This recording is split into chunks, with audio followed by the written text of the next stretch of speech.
busy tayo ng mga trabaho. So, hindi lang tayo mga physical tamang pinabuyo ang kalibutanan, hindi puno po ka sa spiritual na bahag sa o sa tulong sa Ginoo. So, ako makaingon nga sa kadagdag tao sa kalibutan, sa kang dipili sa Ginoo. Sa kaka, dipili sa dili ni siya aksidente na ilata, silula, mamadita, hindi katuyuan sa Ginoo. Nagingon na katuyuan sa Ginoo, din na Ginoo na kung kayo mo ang tatsa-tatsa sa Ginoo. So let us pray, huwag ko magsulot sa tulong sa Ginoo. Langit mo na mo nga mahal, nagkapasalamat kami Ginoo karong matakna sa kapunon, magpangayo ng Balang Espiritu Santo, magapanglihok ka sa matapos sa mga kinabuhi God. Tungod kay kung wala ka, wala ni arang mahimo. Lord, bless your servant, God, you are my mouthpiece. As I release your word of God, ang ko nga, may mo kining rima, may mo kining Ginoo nga sumbanan na mo, pag kinabuhi, ang danlog na kalibutan, o doon na kami katuyuan samtang naap kami niya ng kalibutanan. Katuyuan mo ang maangko na mo ang destinasyon ng kaluwasan. Kita ka na sa matapos sa umat. Lord, salamat sa cross, salamat sa mga mangingis na dugo, nagagayda sa mga kaugatan. Lord, bless this laundry ko God, samtang naa kami doon nagatigo. Gapo ko na hindi katapusan, hindi mo na isilugdanan at sa walang katapusan sa pagsangyo sa mga balita o sa pamilya sa mga bulungan. Dalaygon ka Ginoo sa walang katapusan, kanimo lamang doon gimaya ko salamat sa ngalan ni Jesus. Amen. So sa makausap, mayong hapon ka si Sheila o si Nine. Mayong hapon. Salamat. Sibog-sibog po tuloy naman. Sibog. Gawin lang. Okay, wala ako. Wala ni COVID. Pag-ulang po na pakuandre na pa, i-jet sa SPMC, pero wala man. Negative. Negative man, no problem. Di lang ko magmasa kay isod ko mabuot ko ba sa mga istorya ko. Isugda na to, akong timahan ni sa upuan, quitters never win, winners never quit. So masabot niya na, so katong bidawong undang, yung mudaog. Pero ang mudaog, katong dili undang, di ba? So lahutay kita ni mo na, ang Bible lang ingon, ang mulahutay hatod sa katapusan, mo lagi maluwas. So, I am not here tungod sa among religion, na ako diri tungod kay Jesus. Bible na ingon, Jesus is the way, the truth, and the life. No one comes to the Father except through me. So my religion, your religion cannot be saved. Dili ka maluwas, cannot be saved. Religion. Kundi ang ipangayo sa Ginoo, relasyon. Amen? So doon na tayong relasyon niya sa itong buhi na Diyos. O akong basahon ang pulong sa Ginoo, karong oras na nag-connectar sa ato ang tema, quitters never win, winners never quit. So in Galatians chapter 6 verse 9, dili na ito nikikuhan o teksto igsoon. So let us not be weary in doing good, for a proper time we reap a harvest. Okay, mark this word Okay, mark this word a proper time we reap a harvest if we do not give up. Okay, hinumdumi ang word sa Ginoo, Galatians chapter 6 verse 9. So sa diya kunong dili kuno daw ka mo muhunong, dili kuno daw ka muundang, this is a right time nga muani ka in your season. Tungod kay ang Bible lang ingon, in God's timing is perfect. Impit good pag naa ka sa kamot sa Ginoo, di ka maadlok, bisag na i-COVID lang, di ka maadlok, pero na po kay wisdom. Di po pasabot nga naa kay Ginoo, sige lang pag nakalako, wala kay mas. Dili man na plano po sa Ginoo. Sumanggi alamon po ta. Ako lang wala nagmas kaya nagpa-inject na doon ako. Negative man. Okay, padayon tayo igsoon. So ingani ato ni siyang ginatawag ka og live group o Bible study. So kung okay lang ka imuon na to ning once a month. Okay lang kay ka. So sayod mo jud ko basta pulong sa Ginoo kuno ra kita gutom atong espirituhanon nga Bible pangita kita. So sa ra punta kato mobalik si pastor no kay lami jud kayo ang pulong sa Ginoo katagbo. So balik ko na kung pag-usap. So dili ko na ta muhunong sa pagbuhat og mga maayo o di kana siya mo kanay sumbanan o kana makahatag kana tong maayong panahon sa pag-ani sa diyang dili gyud ka mamundang.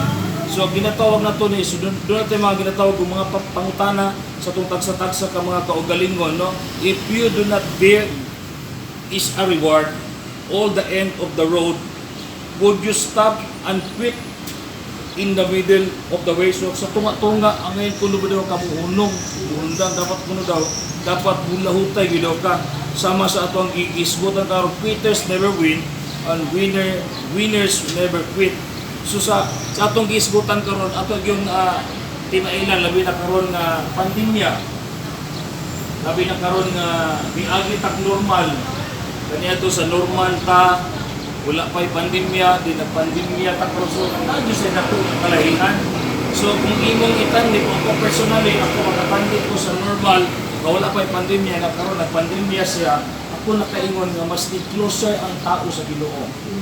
Yes, even ako makasulti ko nga sa una dili kami mag-ubag kaon sa makauban ako ang mga bata, una namin kaon kasi misis sa late na siya makauli sa balay tungod sa trabaho. Pero tungod sa pandemic mas nagkauban na namin kaon. So ako makaingon nga this is season po to sa una, wala pa kay pandemya, normal pa ta. Season po nato ni nga i-receive po nato nga dunay pandemic. Kaya naman nasayod man ta sa dunay pandemya, dili man nato nasukod yun. Dili nato nasukod atong pagtuo, dili nato nasukod kung unsa gyud ka closer ta sa Ginoo, dili po nato nasukod kung saan nato pagbalanse. Kinahanglan manarbaho gyud ka, kinahanglan nga mukaon pud ka. Sa imong pagtrabaho, kailangan pud ka mukaon.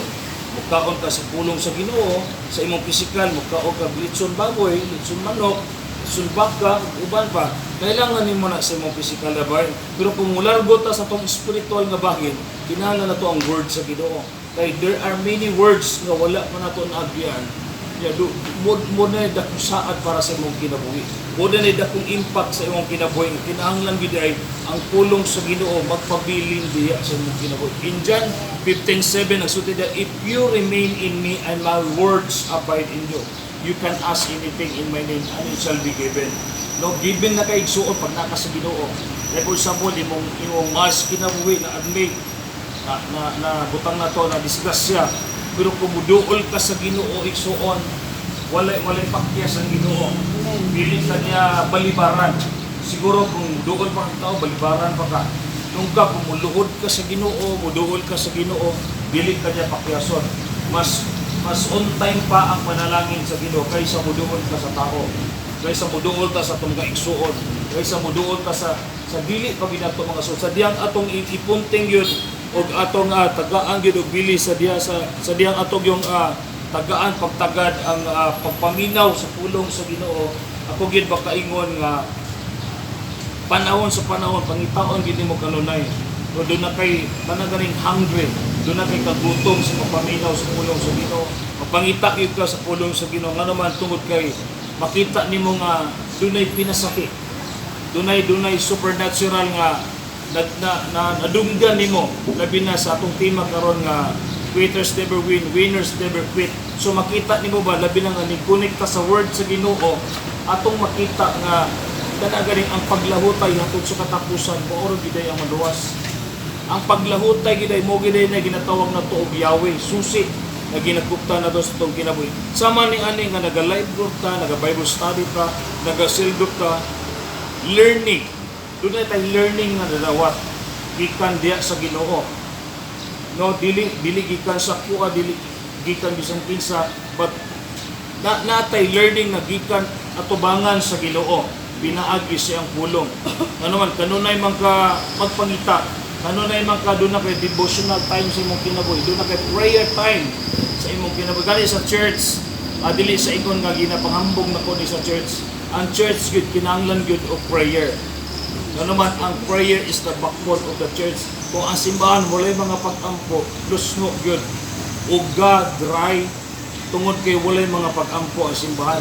So sa diyang imo nang dalon sa mga pag-ampo, ang imong mga pagkinahanglan, ang ginugani si ang pagtuaw sa mga taga Israel, nadunggan sa Ginoo sa Old Testament. Nadunggan sa Ginoo pagtuaw. Kung may pagtuaw, imong mga pag-ampo ba? Sa diyang nadunggan ang mga pagtuaw, mga pag-ampo sa taga Israel, ang mga tao sa Israel, nadunggan sa Ginoo. Gisugo dayon niya diha dayon si Moises. Aron pagpadala dito sa taliwala tungod kay grabe gyud ilang kalisod o kapait tungod kay ang Dios magdala gyud sa into nothing into the supernatural. No gikan ka sa wala dalon ka sa pinaka nindot kadapit aron ikaw ma-enjoy ka sa imong kinabuhi. Just leave it. No, yatag tanan sa Ginoo pagpuyo nga doon na kay kalinaw kalipay sa imong kinabuhi nga naman kay pinili ka sa Ginoo. Ipakamatyan ka sa Ginoo. Number 2, growing sa cell group na to Bible study, aduna tay pagtubo, no? Mag-uswag, magkahinay-hinay, magtubo ka, doon na kay masabtan sa imong purpose sa imong kinabuhi sa tanda ka nianing kalibutana og nakita nimo imong pagtubo, nagamature, nagadugay, nagamature jud ka, ug nakaila ka, nasuta nimo nga imong kinabuhi. Lahi gyud sa ibang tao. Lahi gyud ka sa ubang tao nga grabe ilang persecution sa imuha, grabe ilang pagtan-aw sa imuha, grabe ilang sinultian sa imuha, pero wala sila kabalo. Ikaw lahi ka atubangan sa ila sa Ginoo. Ano man kusog man sila mo judge sa imuha, na wala sila kabalo, rooted ka atubangan sa Ginoo. Sa wala ka sila o ikaw. Siyempre ikaw nga na kay Ginoo. Amen? Ikaw nga na kay Ginoo, di ka basta-basta mo balos sa ila og dautan. Tungod kay nasayod o nasuta nimo, ang pagbalos nimo sa ila sama pud ka kanila. Una nga ato yung ang pagtubo na to utubangan sa Ginoo, mahimo gina siya nga pagmauswagong ka. Napa ikatulo, worshiping. So mayong worshiping, dili na to na makaplagan bisan asa. Dili na to na makaplagan sa mall, dili na to na makaplagan sa dagat, kundi makaplagan na to na in attending Sunday weekday services every Sunday. So worship ka sa Ginoo, dahil ka sa Ginoo, ang iyong problema pulihan sa Ginoo kalipay. Amen? Kaya ang Bible lang yun, you are a head and not a tail. Ano yung sa Ginoo? Ikaw ulo ka, dili ka ipog. Panalangin kang dili ka tinunglod. Muna mga panaan sa Ginoo alang kanimo o kanako. So mo na kinahanglan gyud nga kanunay ta magapamalando, magasubay sa mga panaad sa Ginoo aron mahibal-an na to ang purpose diya sa tong mga kinabuhi. So kinahanglan gyud in the right time we need to reap the harvest. So sa diyang dili gyud ka moundang in a right time. So in a right time in your season kinahanglan imo ginag-anihon tungod kay mao gina ang season nga imo ginang adlaw. Wala gyud makapugongan na gawas sa Ginoo. Pag imuha ng adlaw, that is your season, ang Ginoo ra gyud ang nakabalo ana. Wala na lain nakabalo. Gawas pud sa imuha. Ang Ginoo ikaw lang gyud ang nakabalo ana. No, do not trust. Dili kuno do ta magdali-dali. Unay usahay nga magdali-dali tungod kay nakita niya nga bindot ang iyang kita. Bindot ang iyang growing sa iyong negosyo. But behind those tanang sa imong plano, wala na ta nakapananggit sa Ginoo. Wala ta naka-inquire sa Ginoo. So we need to inquire, kinahanglan na musulti ug mangayo ta sa Ginoo nga atog yung ingnon ang Ginoo, Lord, this is your will. Mo ba ni ang imong plano ug kabubuton sa kong kinabuhi? Muna nga dili kita basta-basta gyud mohimo mga desisyon nga wala ta nakasunod diya sa kabubuton o sa plano sa Ginoo. Ano man tungod in Jeremiah 29:11, for I know the plans I have for you, declares the Lord, not to harm you but to give you hope and a future. Mura gina ang panaad sa Ginoo alang kanimo ug kanako. Tagaan lang gyud kag maayong paglaom ug maayong kaugmaon diya sa imuhang kinabuhi. Moingon man sa ko. So I have my conclusion diri lang ko putong ang tema nato nagasulti og quitters never win, winners never quit. So natay basahan karon last verse, basahon ni Toto. Wala na version. So mo ni akong conclusion karon in John chapter 14 verse 1 to 6.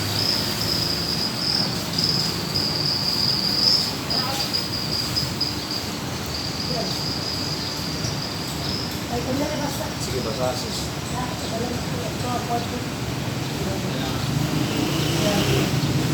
Juan kapitulo 14 versikulo 1 hangtod 6.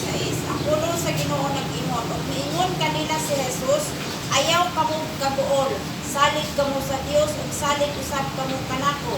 Sa balay sa akong amahan adunay daghang mga lawak ug muadto ako aron pag-andam og dapit alang kaninyo. Kung dili pa kini tinuod, dili doon ta kamo sultihan niini. Ug kung atuan na ako dito ug makaandam nagdapit alang kaninyo, ubalik ako ug kuhaon ko kamo aron bisag asa ako atoa usab kamo. Nahibalo kamo sa dalan paingon sa dapit nga akong adtuan. Apan si Tomas miingon kaniya, Ginoo, wala kami mahibalo kung asa ka paingon. Unsaon man namo pagkatulog sa dalan. Last verse, si Jesus mitubag, ako ang dalan, ang kamatuoran ug ang kinabuhi. Walay makaadto sa amahan kung dili moagi kanako. Amen. Salamat sa conclusion sa word sa Ginoo. So nagsulti ang word sa Ginoo nga siya ra gyud. Siya lang din ang dalan ng kinabuhi. Wala may lain pa. Kami Queen Tabernacle may wala may nagabutang dito ang Queen Tabernacle makaluwas. Ingon ko, Jesus is the way, the truth. Ano lang, kung karoon na kay problema, sakitang Ginoo. Lord, hindi na ako ni kaya, Lord, dapat na ako ni sa inyo. Diba? So, doon na kay intimate. Doon na kay intimacy. Atubangan sa Ginoo. Nakas ka. Atubangan sa sadang muduol ka sa Ginoo. So, let us pray. Apila lang po na po niya mga re-request ni Kaka. Then so, let us pray. Pray na ito itong mga mata. Bobo lang ako mga pag-approach para sa ito. So kung imong nadunggan ang pulong sa Ginoo o mo kining paghagit sa Ginoo sa imong kinabuhi pero samtang nagpiyong ka, kung imong paminaw wala pa kay assurance sa tubangan sa Ginoo, niya ang pulong pag sa Ginoo nagahagit doon na kay lawak, doon na kay mansion na giandam ang Ginoo para kanimo kanako. Kung sa imong paminaw, wala pa dyan kay assurance diya sa tubangan sa Ginoo, pwede di mo iutang imong tuong kamot diya sa mundugan o makampo ko alam kanina. Praise God. Sa wataan ng mga pagampo, Ginoong Diyos, nagapasalamat ako sa imong pagkamaayo sa akong kinabuhi. Imo na ako, o ako na ikaw. Sugod karon, ikaw na ang matuman, wala ang Espiritu sa akong kinabuhi. Isulat na kong pangalan sa libro sa kinabuhi. Imo ng plano ng kabubungon, matuman sa akong kinabuhi. Ako nila mag-apo, alam ka nito. Dalaygon ka Ginoo sa walay katapusan. Salamat sa kinabuhi ni Kaka, sa iyang empleyado, si Nini, si Sheila. Salamat Ginoo nga nakadungog sila sa imong pulong karong katnas kapon nagampo ko ka imo katong silyuhan ug tabunan sa imong pamilya kalugod. Lord, gamit ang instrumento si Kaka Ginoo daghang pag mga kalag ila kanimo gamit si Kaka ug sa imong trabaho ni Lord God. Salamat niya ni higayon na ikaw imo ming gidala diri sa dapit na imo man dito sa ila sa iyang payaw sa taliwala dito. Lord, ipakural to sa imong mga manlulunda, Ginoo, sa imong mga anghel, bisan ang kawatan, bisan ang buwan sa kaaway, dili makapenetrate sa tagsa-tagsa sa ilang mga kinabuhi, Lord God. Tungod kaya imong pulong, imo ang saad, anaan nagkatakot diya sa ilang mga tagsa-tagsa sa kinabuhi, Lord God. So, Lord God, we pray for Matilda's Laundry Mark 1, anto sa shop, Ginoo, ikaduha, Ginoo, laundry. Matilda's Laundry Shop 2. Gampo ko nga kining shop Ginoo daghang pagmaaplihan nga shop nga laundry in the name of Jesus Christ of Nazareth. Lord, sayod ko na imong gipiyalan sa Kaka sa ingani nga pamaagi kita nimo ang multiplication blessings ihatag kaniya og multitude po nga crowd, hallelujah, nga madala ni Kaka din sa imong tiilan para sa imong kahimayaan, Lord God. Ug gaampo ko, Dios, nga ang Ajundal Farm imo ka ng panalipdan sa imong hamili kadugo. Pag imo ka na Ginoon apasulbungod tanan mga saging, walay mga kadaot, walay mga mananap, nga makaputkot ni ana, tinakluban na sa imong hamili kadugo, Lord God. Salamat sa pabor, salamat Ginoo sa imong pagkamahal. Salamat kay Karika, kay June, kay Marks, kay Nini, kay Shena, kay Ann Isabel. Lord, salamat Ginoo, salamat Ginoo, salamat. Dalaygon kay ka Ginoo sa uling katapusan. Lord God, sa katapusan Ginoo, ako kining ihalad o tutugyan kanimo kining laundry Anto sa number 1, anto sa number 2, Lord God. Ikaw mahimaya, ikaw malipay. Tanan mga customer diri magpa-laundry sa ngalan ni Jesus.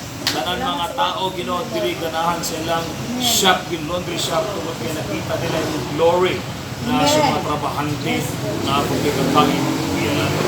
I-bless us ang Ginoo ang mga kinaboy natin kami pauli, Lord God. Mabunig, manalipdi kami sa mong hamili nga nago. Largo, sulbong, paingon sa kalinan. Dili mong bati kakapoy, kay mo may ulipon, imong isugo. Hallelujah. Kalipay na mo, pagsangyaw sa pulong may balita. O Lord God, ang pagpaminaw sa may balita mo yung puno, Lord. Ano ito, sir, but always bless your people, Lord God, in the name of Jesus. Lord, sa kami temporary magatapos, thank you, Holy Spirit, na istorya ka kay kaka, istorya ka sa mga trabahante, istorya ka pinag-isip mong pulong. Through your word, O God, there is transformation and multiplication blessings kay mong kitagana alang kami, Lord. Open your heavens and angel of God surrounds this place, O God, in the mighty name of Jesus. Our steps of a good man are ordered by the Lord. Surely goodness and mercy shall follow you all the days of your life. We will dwell in the house of the Lord. Bless Lord. Walang grasya sa amahan, makiktain sa butong anak na Ginong Isus, kikuban sa Balang Espiritu sa tumalaka na tugtanan. Karoon, magatod sa ulay katapos sa kailangan sa ngalan sa amahan, sa anak, sa kapong sa Balang Espiritu, sa ngalan ni Jesus. Amen. Amen. Thank you. God bless.